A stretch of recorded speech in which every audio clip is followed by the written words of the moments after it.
I've been getting this question a lot from a lot of my friends recently, and today I'm going to be making a video on it. Basically, how much money can you make, or can I make, or whoever, on a TFSA from dividends? As we know, dividends are things that are paid out by companies, and we all make money from it. They are usually taxed at a different amount than, of course, other ways of income, but can you get a big enough income from dividends inside of a TFSA that can actually make you a ton of money tax-free? Well, let's check this out. But first, we have to remember, okay, we should be somewhere around, if we want to max out a TFSA, we're going to be potentially upwards of $109,000. But to make math easy, let's say you have $100,000 that you put into a TFSA.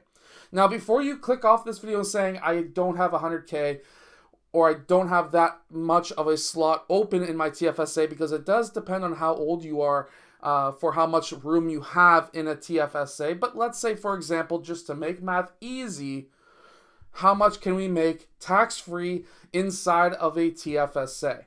Well, let's get down and let's check out a couple of different options that you could have. I personally really enjoy investing in these ETFs. The reason being is because, for example, in ZWC, if we scroll down on Yahoo Finance, we can actually see that they are holding multiple different stocks. So while, yes, you can invest into individual stocks inside of your TFSA, we have to remember that you can't have a tax write-off if your stock goes down inside of a TFSA.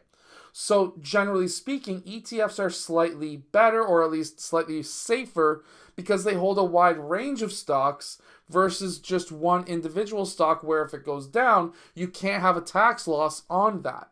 So, for example, ZWC holds at least half of their stocks in these top 10 holdings. And this is the sector weight, which means basically the size of the portfolio versus that individual sector. For example, 36% is in the Canadian banks, or at least the banking system itself. Now, if we look at ZWC as an example and we look at the actual yield, which is the dividend that gets paid out, we see that it is a 5.71% dividend. So if we had, let's say, $100K, $100,000, we would be making roughly about $5,710 every single year from this from this ETF. If we stuck all $100,000 into this one single ETF,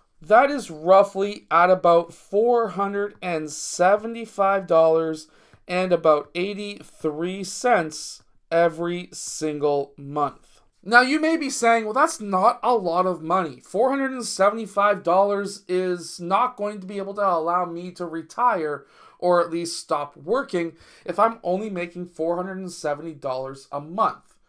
Now, I'm not saying that this is a get-rich-quick scheme or the ability to retire early type of scheme, but at $475, we have to remember that that is non-taxable. Now, if that means that if, for example, we were actually taxed on an income that would give us this amount after tax, if we were taxed at 20%, because it depends in Canada what your tax rate really would be for how much you make, that would mean that you would need to have made $594.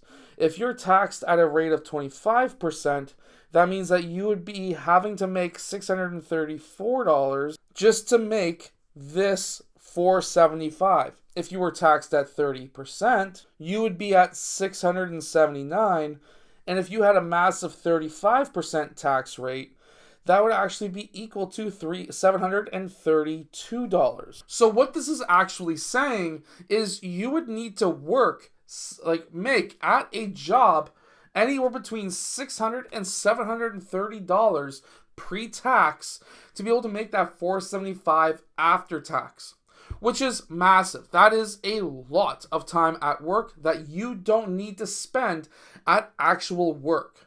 Now, if you were to invest into, for example, XEI, which actually has a better long-term chart than ZWC just because it's a different type of ETF and they do different things to make a higher dividend, this one has a 3.89% dividend, which means that for $100,000 invested, you would only make around $3,890. As you can see, there's a big difference between ETFs and what they pay out. There are some ETFs that don't pay you out anything, and there are some riskier ETFs that will pay you out a higher dividend. The reason why I would say they would be more riskier is because sometimes some dividend stocks are slightly more riskier than others on their payouts, and some of ETFs will invest in those riskier stocks, while other ETFs are covered calls and are notorious for not really increasing your baseline amount of money, but do pay out a higher dividend because of what they do with covered calls. But that's a totally different story that I've actually covered a couple of years ago on this channel before I went on a hiatus. As you can see though, XEI does invest in slightly the same, but still a slightly different sector, or at least different stocks. For example, ZWC was very financially driven, while this one's more into energy stocks, which could potentially, right now, because of what's happening in the world, increase higher. And that's why you want to have a wide range of ETFs or a wide range of stocks. There are going to be times where certain sectors are not doing so well, while other sectors like energy sector, oil sector, is going to do much better because some person wants to go to war over in the Middle East. XDIV is also a very common ETF known in Canada. It has an amazing chart, very stable ETF, and while it may not be known for a massive, extremely high dividend, if you were to invest $100,000, you would still be making out with around $3,580, which would still be somewhere in the range of about $298 a month. So can you retire with these dividends that you get in your TFSA? No, but can they make your life easier? Yes, 100%.